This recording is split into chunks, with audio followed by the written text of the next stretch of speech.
సరే, ఒక మాజీ ఆర్మీ చీఫ్ ఆయన రాసిన ఒకే ఒక్క పుస్తకం దేశ రాజకీయాల్లో ఒక పెద్ద తుఫానునే సృష్టించింది. అసలు ఉన్నత పదవిలో ఉన్నప్పుడు తీసుకున్న నిర్ణయాల్ని రిటైర్ అయ్యాక బయటపెట్టొచ్చా? ఇది ఎంతవరకు కరెక్ట్? ఈ మొత్తం సంచలనం వెనుక ఉన్న అస్సలు కథేంటో ఇప్పుడు చూద్దాం. జనరల్ మనోజ్ ముకుంద్ నరవణి రాసిన ఆత్మకథ 4 స్టార్స్ ఆఫ్ డెస్టినీ. దీని చుట్టూ నడుస్తున్న ఈ మొత్తం వివాదానికి మూలకారణం అందరి మదిలో మెదులుతున్న ఒకే ఒక్క ప్రశ్న: ఆయన తన దేశానికి ద్రోహం చేశారా? ఇది చాలా పెద్ద ప్రశ్న.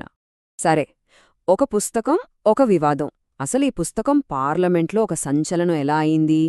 విషయం ఏంటంటే, ఈ వివాదం ఒక్కసారిగా పార్లమెంట్లో మంటరాజేసింది. ప్రతిపక్ష నాయకుడు రాహుల్ గాంధీ ఈ పుస్తకాన్ని చేతిలోకి తీసుకుని 2020లో చైనాతో గొడవ జరిగినప్పుడు మన బలహీనతలేంటో ఇందులో రాశారంటూ కొన్ని పేజీలు చదవడానికి ప్రయత్నించారు. అంతే, ఇక అక్కడ్నుంచి అసలు రచ్చ మొదలైంది.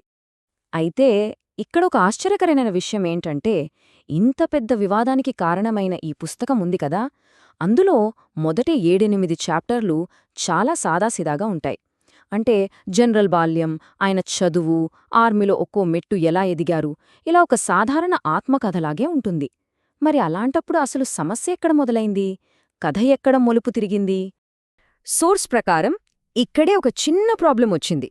ఇప్పుడు చూడండి, ఒక సెలబ్రిటీ లైఫ్ గురించి గాని, లేదా ఒక సైనికుడి కెరియర్ గురించి గాని సామాన్యులకంతగా కనెక్ట్ అవ్వడం కష్టం. బ్రిగేడియర్ అవ్వడం, ఆ తర్వాత ఇంకో పోస్ట్కు వెళ్లడం, ఈ విషయాలన్నీ సామాన్య పాఠకులకు అంతగా ఎక్కవు. ఇది ఎలా ఉంటుందంటే, ఒక డాక్టర్ తాను చేసిన సర్జరీ గురించి మనకు మెడికల్ టర్మ్స్లో వివరిస్తే మనకేం అర్థమవుతుంది. సేమ్ అలాగే ఈ సైనిక వివరాలు కూడా కథనాన్ని కొంచెం ఫ్లాట్గా, అంటే చప్పగా మార్చేశాయని సోర్స్ చెప్తోంది. ఈ పాయింట్ని అర్థం చేసుకోవడానికి సోర్స్ ఒక అద్భుతమైన ఉదాహరణ ఇచ్చింది. మనందరికీ తెలిసిన హాస్యనటుడు బ్రహ్మానందం గారు ఒకసారి చెప్పారట, నేను ఒక అంత్యక్రియల్లో నిజంగా బాధతో ఏడుస్తున్నాను, కాని చుట్టూ ఉన్న జనం మాత్రం నా ఏడుపును కూడా ఒక పర్ఫార్మెన్స్ అనుకుని నవ్వుతున్నారు అని. చూసారా, ఎంత లోతైన విషయం! అలాగే ఒక సైనికుడి జీవితంలోని కఠినమైన నిజాలు, వాళ్ల త్యాగాలు కూడా సామాన్యులకు ఒక కథలాగే అనిపిస్తాయి, కాని దాన్ని వెనుకున్న తీవ్రత, ఆ నొప్పి అర్థం కావు. మరింత ఫ్లాట్గా ఉన్న కథని ఒక బెస్ట్ సెల్లర్గా ఎలా మార్చాలి? ఇక్కడే కథలోకి పబ్లిషర్లు ఎంటర్ అవుతారు. సోర్స్ ప్రకారం ఇక్కడొక థియరీ ఉంది. ఏంటంటే, బహుశా పబ్లిషర్లే ఈ పుస్తకం అమ్మకాలు పెంచుకోడానికి కావాలనే కొన్ని సంచలన విషయాలు జోడించమని ఒత్తిడి తెచ్చుంటారా? ఇదే ఇప్పుడు పెద్ద ప్రశ్న. పబ్లిషింగ్ ఇండస్ట్రీలో ఇదొక రకమైన ప్లేబుక్ లాంటిది. ఒక సెలబ్రిటీ దగ్గర్నుంచి ఫ్లాట్గా ఉన్న మాన్యుస్క్రిప్ట్ తీసుకోవడం, దానికి కొంచెం మసాలా, అంటే వివాదాస్పద విషయాలు జోడించమని సలహా ఇవ్వడం, ఆ తర్వాత ఆ వివరాల్ని మీడియాకు లీక్ చేయడం, ఆ వచ్చిన కాంట్రవర్సీతో పుస్తకం అమ్మకాలు అమాంతం పెరిగిపోతాయి. సో ఇక్కడ కూడా అదే జరిగిందా? దేశభద్రతకు సంబంధించిన అత్యంత సున్నితమైన విషయాల్ని రాయమని జనరల్ మీద ఒత్తిడి తెచ్చారా? ఇదే అసలు పాయింట్. సోర్స్ ప్రకారం ప్రధాని మోదీతో, రక్షణ మంత్రి రాజ్నాథ్ సింగ్తో, ఇంకా ఇతర పెద్ద అధికారులతో జరిగిన పర్సనల్ సంభాషణల గురించి రాయమని జనరల్ను అడిగారట. ఇక చూడండి, ఈ ఒక్క సలహాతో పుస్తకం మొత్తం రూపురేఖలే మారిపోయాయి. అది కేవలం ఒక మాజీ సైనికుడి జ్ఞాపకాల పుస్తకంలా కాకుండా ఏకంగా దేశభద్రత గురించే చర్చించే ఒక పెద్ద వివాదాస్పద గ్రంథంగా మారిపోయింది. సరే, ఇంతకీ ఆ వివాదాస్పద గల్వాన్ కథనమేంటి? అసలా పుస్తకంలో ఏం రాశారు?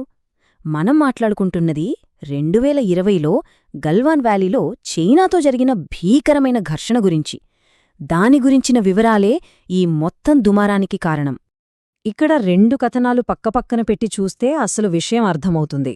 ఒకవైపు 2020లో గొడవ జరిగినప్పుడు దేశ ప్రజల్లో ధైర్యం నింపడానికి, మన నైతిక స్థైర్యాన్ని పెంచడానికి అందరూ ఏం చెప్పారు?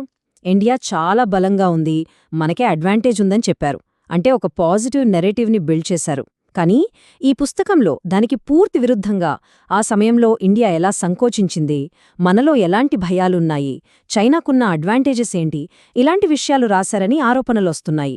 సో చూసారా, ఒకటి దేశాన్ని బలంగా చూపిస్తే మరొకటి మన బలహీనతల్ని బయటపెట్టింది. ఈ రెండిటి మధ్యున్న తేడా చాలా పెద్దది. మనం గుర్తుంచుకోవాల్సిందేంటంటే, 2020లో గల్వాన్లో జరిగింది ఏదో చిన్నపాటి సరిహద్దు గొడవ కాదు. అది మన దేశ ఆధునిక చరిత్రలోనే అత్యంత కీలకమైన చాలా సీరియస్ జాతీయ భద్రతా సంక్షోభాల్లో ఒకటి. సరే, మళ్ళీ మొదటి ప్రశ్నకు వద్దాం. దేశద్రోహమా లేక బాధ్యతారాహిత్యమా? ఇంత సెన్సిటివ్ విషయాలను బయటపెట్టడాన్ని ఏమనాలి? దేశద్రోహమనాలా? దీనిపై సోర్స్ ఇచ్చే ఫైనల్ వర్డిక్ట్ ఏంటో ఇప్పుడు చూద్దాం. ఇది చాలా ఆసక్తికరంగా ఉంటుంది. ముందుగా క్లాసిఫైడ్ ఇన్ఫర్మేషన్ అంటే ఏంటో చూద్దాం. దేశ ప్రధాని, రక్షణ మంత్రి లాంటి వాళ్ళు ఇంకా పదవిలో ఉండగానే వాళ్లతో జాతీయ భద్రతకు సంబంధించి జరిగిన ప్రైవేట్ సంభాషణలు ఇవన్నీ అత్యంత రహస్యమైనవి. వీటిని బయటపెట్టడమంటే అది తీవ్రమైన నమ్మకద్రోహం కిందచే వస్తుంది. సోర్స్ ప్రకారం ఇక్కడ జరిగింది దేశద్రోహం కంటే కూడా ఇదే పెద్ద తప్పు. ఎందుకంటే ఇలాంటివి బయటకొస్తే భవిష్యత్తులో అధికారులు, నాయకులతో స్వేచ్ఛగా మాట్లాడడానికి భయపడతారు. ఆ నమ్మకం పోతుంది. సో ఫైనల్ అనాలిసిస్ ఏంటంటే, ఇది దేశద్రోహం కాకపోవచ్చు, కానీ ఇది ఖచ్చితంగా ఒక తీవ్రమైన పొరపాటు. ఎందుకంటే ఈ పుస్తకం దేశ భద్రతకు సంబంధించిన సున్నితమైన రహస్య సంభాషణలను బయటపెట్టింది. 2020లో కష్టపడి నిర్మించిన జాతీయ స్ఫూర్తిని ఇది దెబ్బతీసింది. ఇక్కడ జనరల్ తన బాధ్యత కంటే వివాదానికి ఎక్కువ ప్రాధాన్యత ఇచ్చారు. బహుశా పబ్లిషర్ల ఒత్తిడి వల్ల కావచ్చు, లేదా మరేదైనా కారణం కావచ్చు, కానీ ఇది జడ్జ్మెంట్లో జరిగిన ఒక పెద్ద లోపం. ఇక చివరిగా ఈ మొత్తం వివాదం మనందరి ముందు ఒక చాలా పెద్ద ప్రశ్నను ఉంచుతోంది. ఒక మాజీ ఆర్మీ చీఫ్ బాధ్యత ఎక్కడ ముగుస్తోంది? దేశానికి సంబంధించిన అత్యున్నత రహస్యాలు తెలిసిన ఒక వ్యక్తి పదవి నుంచి దిగిపోయాక ఆ బాధ్యత కూడా తీరిపోతుందా, లేక జీవితాంతం ఆ రహస్యాలను కాపాడాల్సిన కర్తవ్యం ఆయనకుంటుందా? దీని గురించి ఆలోచించాల్సిందే.